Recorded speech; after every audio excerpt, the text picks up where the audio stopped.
सभी को प्रणाम, सभी को राधे राधे, सभी को नमस्कार। और आज की क्लास कारक की, इसका दूसरा भाग हम आपको बताएंगे। तो क्लास को शुरू करने से पहले चैनल को आप सब्सक्राइब कर लीजिए ताकि नया नोटिफिकेशन आपको मिलता रहे। ये class RO, ARO, UP police, TET, CTET सभी प्रतियोगी परीक्षाओं के लिए उपयोगी है और महत्वपूर्ण भी है। तो शुरू करते हैं हम आज की क्लास यानी भाग 2, कर्म कारक। कर्ता कारक पिछली क्लास में मैंने बता दिया था। तो कर्म कारक देखते हैं। कर्म कारक क्या होता है कि जिस वस्तु पर क्रिया के व्यापार का फल पड़ता है उसे सूचित करने वाले संज्ञा के रूप को कर्म कारक कहते हैं। ले लेते हैं इसे। जिस वस्तु पर क्रिया के जिस वस्तु पर क्रिया के जिस वस्तु पर क्रिया के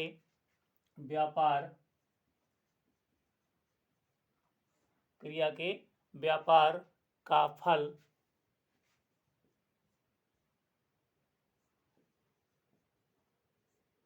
पड़ता है, व्यापार का फल पड़ता है, उसे सूचित करने वाले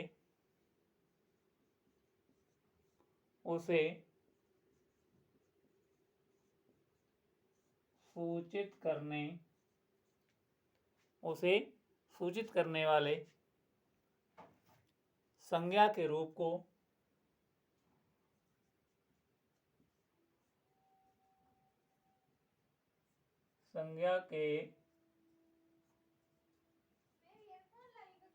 को कर्म कारक कहते हैं। कर्म कारक कहते हैं, रूप को कर्म कारक कहते हैं। सीधा सीधा तात्पर्य क्या है कि वाक्य में जिसके बारे में बात कही जाए तो उसे हम कर्म कारक कहते हैं।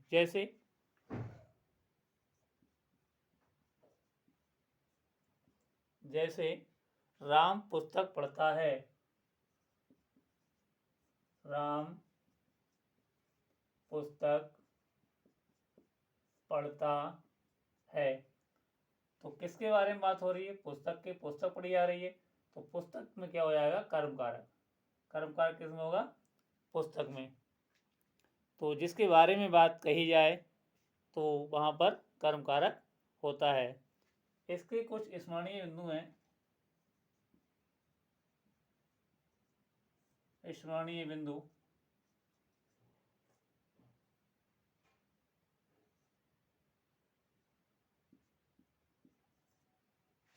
बिंदु नंबर 1, सकर्मक क्रिया का पूरक भी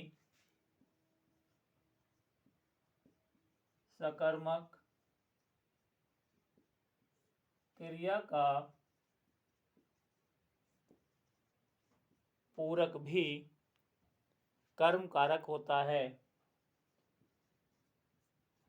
कर्म कारक होता है। सकर्मक क्रिया और उसका पूरक कर्म कारक होता है। जैसे रमा को नर्तकी बना दो। जैसे रमा को नर्तकी बना दो। रमा को नर्तकी बना दो। तो नर्तकी सकर्मक है, तो सकर्मक क्रिया का पूरक कर्म कारक होता है। दूसरा नंबर, क्रिया के आगे किसने या क्या लगाने से, क्रिया के आगे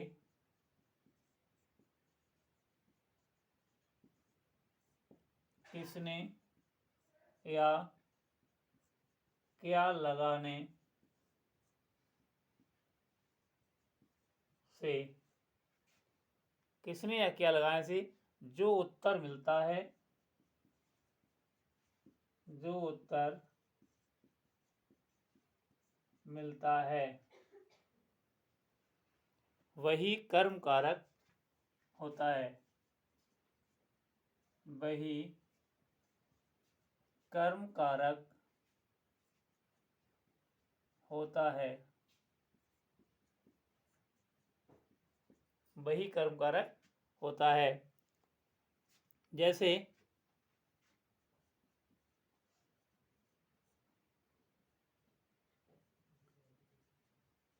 अध्यक्ष चुन लो, अध्यक्ष चुन लो, कर्म कारक का चिन्ह को होता है। अब यहाँ पर को लुप्त है और पूछ लेगा कि इसमें कर्म कारक क्या है, तो क्रिया के आगे किसने या क्या हम लगाएंगे। क्रिया क्या, चुनना है नहीं, तो क्या चुन लो, क्या चुन लो। उत्तर, यहाँ प्रश्न है, उत्तर क्या बोलता है, अध्यक्ष चुन लो, तो कर्म कारक कौन सा हो जाएगा, अध्यक्ष हो जाएगा।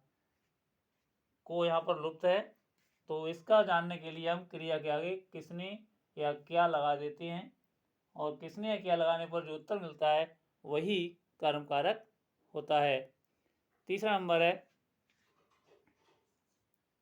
कहीं कहीं कर्म कारक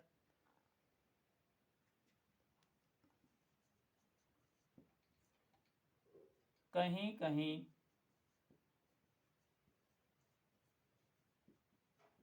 कर्म कारक की विभक्ति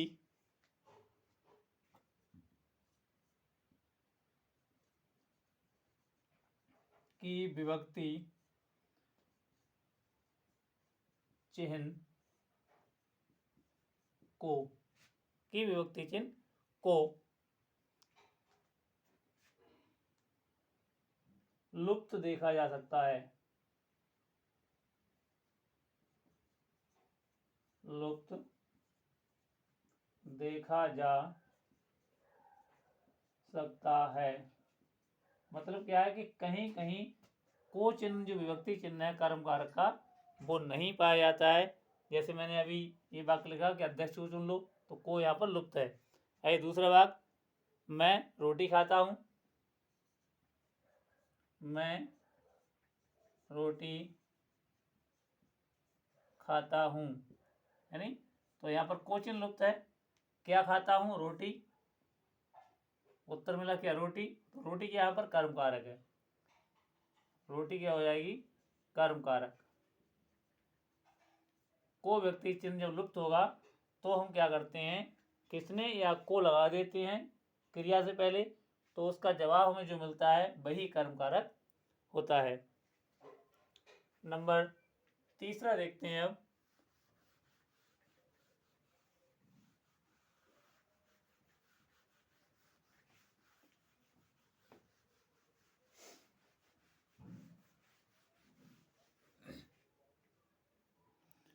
तीसरा नंबर है कर्ण कारक। कर्ण कारक, कर्ता जिसकी सहायता से, कर्ता जिसकी सहायता से क्रिया सिद्ध करता है, सिद्ध करता है, कर्ता की सहायता से क्रिया सिद्ध करता है या अपना कार्य करता है, उसे कर्ण कारक कहते हैं, उसे कर्ण कारक कहते हैं। कर्ण का शाब्दिक अर्थ होता है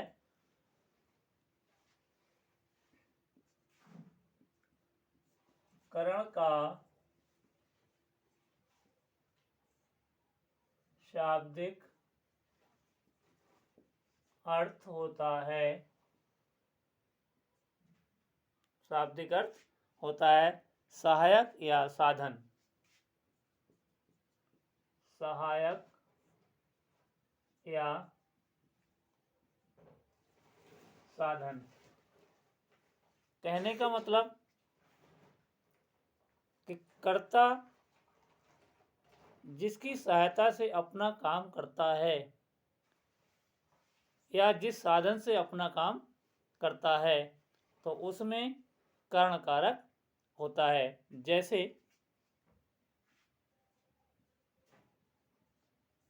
जैसे मैं कलम से लिखता हूँ। कार्य मैंने क्या सिद्ध किया? कलम। तो कलम में क्या होगा? कर्ण कारक होगा। कलम में कर्ण कारक। राम ने रावण को बाण से मारा। राम ने रावण को बाण से मारा। तो राम ने क्रिया क्या सिद्ध की? बाण से। तो बाण में क्या हो जाएगा? कर्म का कर्ण कारक हो जाएगा। स्मरणीय बिंदु।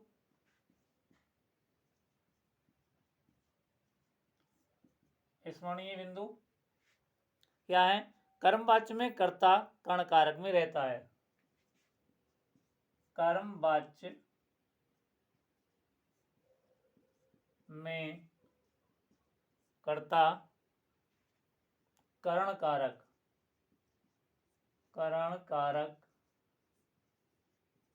में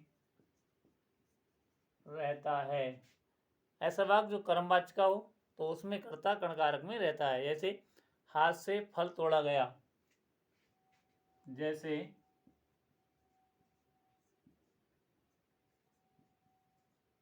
हाथ से फल तोड़ा गया कर्मवाच्य का वाक्य है, क्योंकि क्रिया जो है कर्म के अनुसार लगी है, तो कर्ता जो है वो कायम रहता है कर्ण कारक में।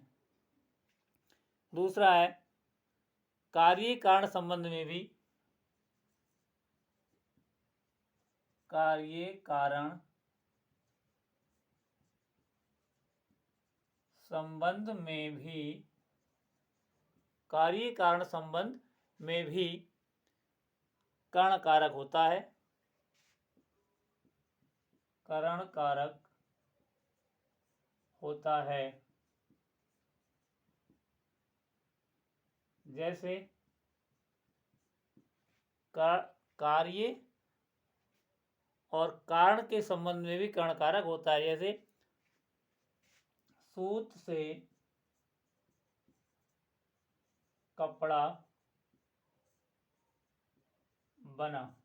सूत से कपड़ा बना, तो संबंध किसका? सूत का और कपड़े का है। तो कारण कपड़ा बनने क्या है? सूत। तो कारण और कार्य क्या हुआ? कपड़ा बना। तो कारण और कार्य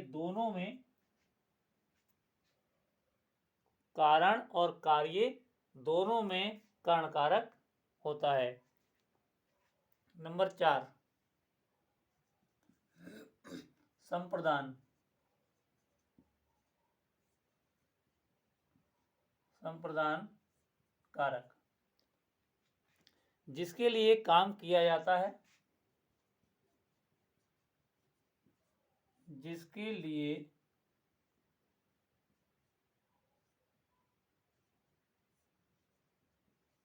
काम किया जाता है। जिसके लिए काम किया जाता है इसे संप्रदान कारक कहते हैं। उसे संप्रदान कारक कहते हैं। जिसके लिए काम किया गया उसके लिए संप्रदान कारक कहते हैं। संप्रदान का अर्थ होता है संप्रदान का अर्थ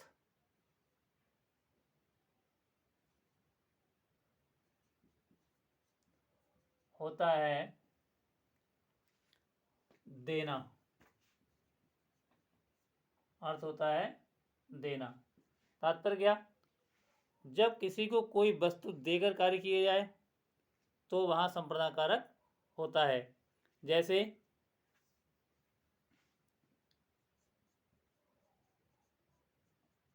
जैसे मोहन श्याम के लिए आम लाया। मोहन श्याम के लिए आम लाया, कार्य देकर हुआ। इसका जो कारक चिन्ह है वो पीछे तो लिखे ही हैं, के लिए है। कारक चिन्ह क्या है? विभक्ति चिन्ह के लिए है। तो मोहन श्याम के लिए आम लाया मतलब दूध देने के लिए। राम नहाने गया है, अब यहाँ पर लुप्त है, कारक चिन्ह लुप्त है। राम नहाने गया है, कारक चिन्ह यहाँ लुप्त है, लेकिन राम नहाने के लिए गया है। स्मरणीय बिंदु, स्मरणीय बिंदु, संप्रदान कारक में कहीं कहीं कोई व्यक्ति चिन्ह का प्रयोग भी होता है। संप्रदान कारक में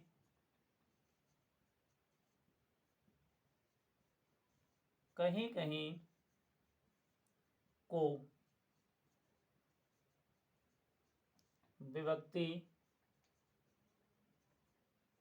चिन्ह का प्रयोग, को व्यक्ति चिन्ह का प्रयोग होता है,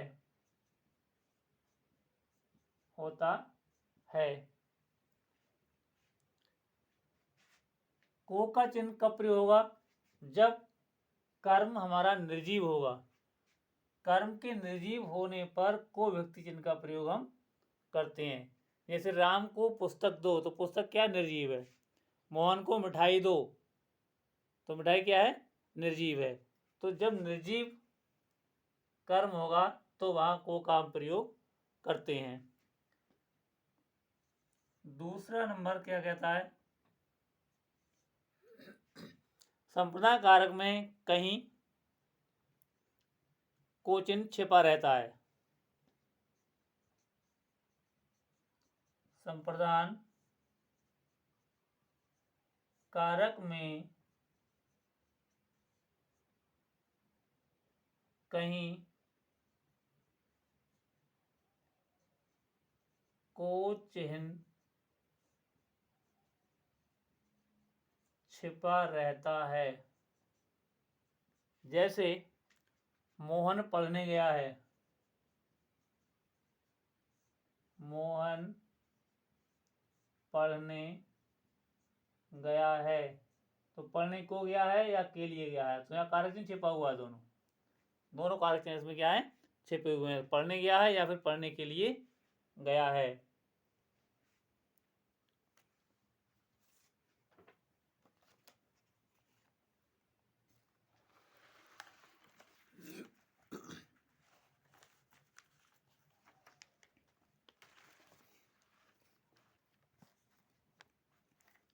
पांचवा कारक देखते हैं हम, अपादान कारक।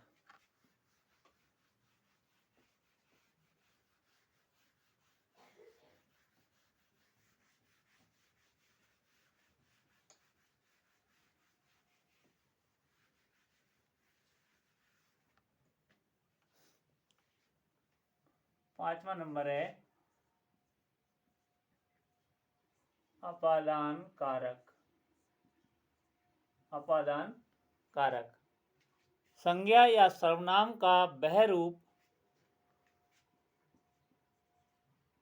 संज्ञा या सर्वनाम का, संज्ञा या सर्वनाम का वह रूप जिसमें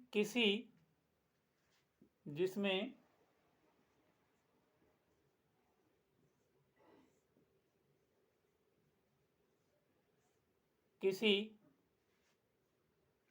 वस्तु का अलग होना पाया जाए। वस्तु का अलग होना पाया जाए। संज्ञा या सर्वनाम का वह रूप जिसमें किसी वस्तु का अलग होना पाया जाए।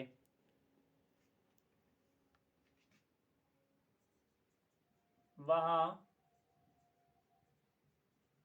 अपादान कारक होता है। इसका विभक्ति चिन्ह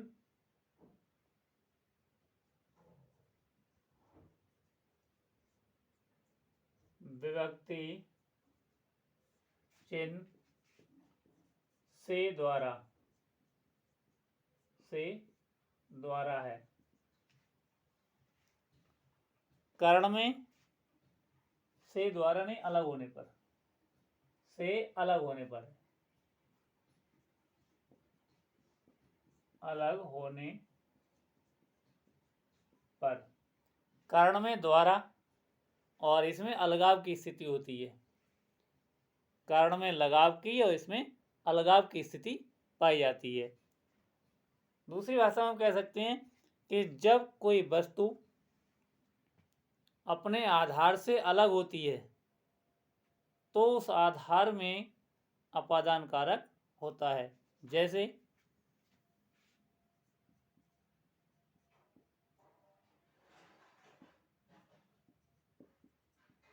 पेड़ से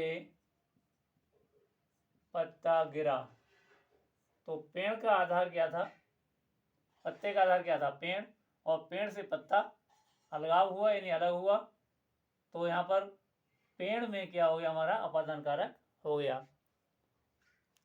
वृक्ष से फल गिरा, तो वृक्ष का आधार क्या, फल, फल का आधार क्या, वृक्ष, तो वृक्ष से जब फल अलग हुआ तो जिससे अलग हुआ उसमें अपादान कारक होता है। नंबर 6, संबंध कारक। संबंध कारक, संबंध कारक संज्ञा या सर्वनाम के जिस रूप से, संज्ञा या सर्वनाम के जिस रूप से, संज्ञा सर्वनाम के जिस रूप से किसी एक वस्तु का संबंध, किसी एक वस्तु का संबंध दूसरी वस्तु, एक वस्तु का संबंध दूसरी वस्तु के साथ ज्ञात हो, के साथ ज्ञात हो, तो वहां संबंध कारक होता है। संबंध कारक होता है। इसके चिन्ह हैं का, की, के, रा, री, रे। ये इसके विभक्ति चिन्ह है, का, की, के और रा, री, रे।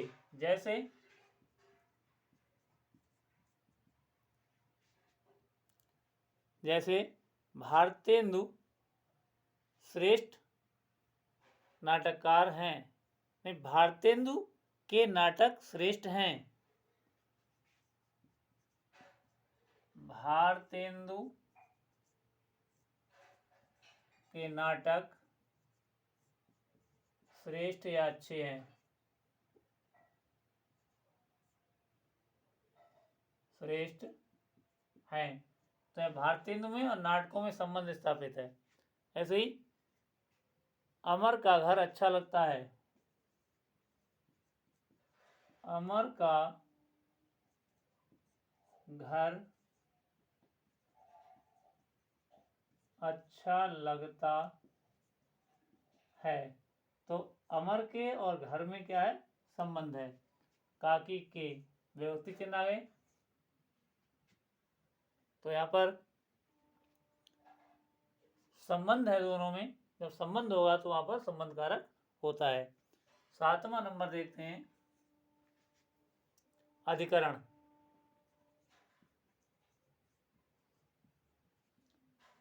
अधिकरण कारक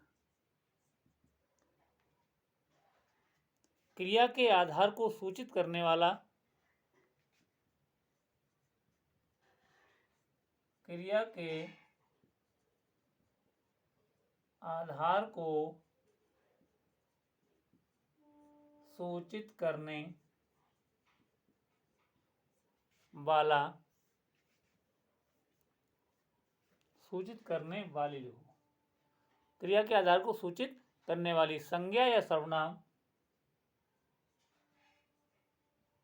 संज्ञा या सर्वनाम के रूप को अधिकरण, के रूप को अधिकरण कारक कहते हैं। अधिकरण कारक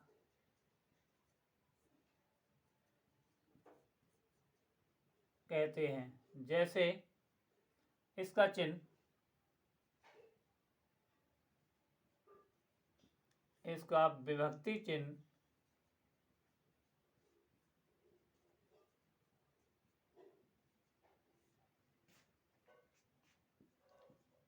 में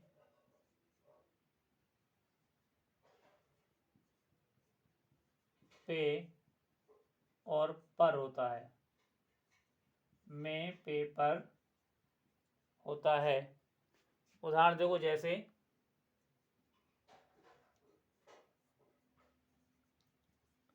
शेर वन में रहता है, वन में रहता है, तो शेर के रहने का आधार क्या है? वन। तो वन में क्या है? अधिकरण कारक है। सौम्या घर में रहती है, सौम्या घर में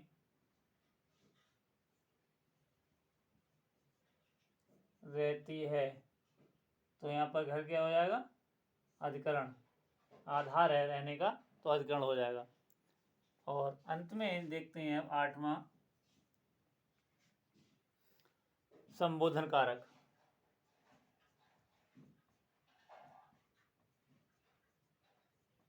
संबोधन कारक संज्ञा के जिस रूप से किसी के बुलाने, संज्ञा के जिस रूप से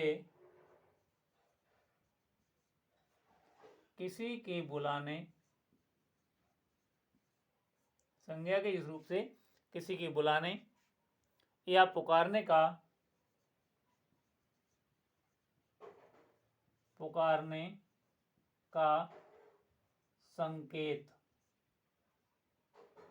पुकारने का संकेत करने का भाव, करने का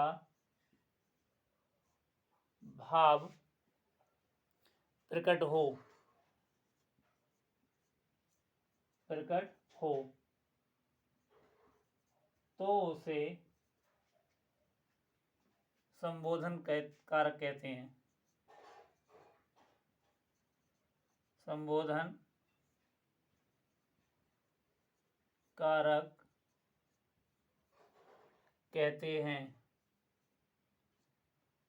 इसके चिन्ह हैं, वो हैं भो,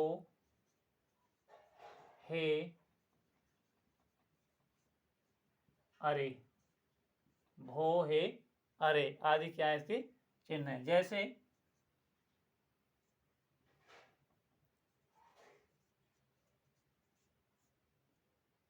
जैसे हे भगवान, हे भगवान, अब क्या होगा? दूसरा वाक्य,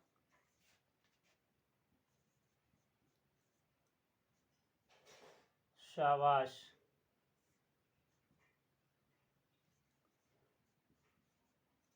आपने बहुत अच्छा कार्य किया। बहुत ही अच्छा कार्य किया। तो ये थे हमारे कारक। अधिकरण कारक में थोड़े इस स्मरणीय बिंदु में वैसे ही बता दे रहा हूँ। अधिकरण कारक का अर्थ होता है आधार, और आधार जो हमारा होता है वो दो प्रकार का होता है, एक तो भीतरी आधार और एक बाहरी आधार। भीतरी आधार के लिए ने प्रयुक्त होता है, भीतरी आधार के लिए भीतरी आधार के लिए में प्रयुक्त होता है, और बाहरी आधार के लिए पर प्रयुक्त हम करते हैं। तो इसी के साथ कारक की क्लास आज समाप्त होती है। अगली बहुत महत्वपूर्ण क्लास खासतौर से आरओ के लिए हम लेकर आएंगे विलोम शब्द, और अति महत्वपूर्ण विलोम शब्द होंगे। अगली क्लास तक के लिए सभी को जय हिंद, जय भारत।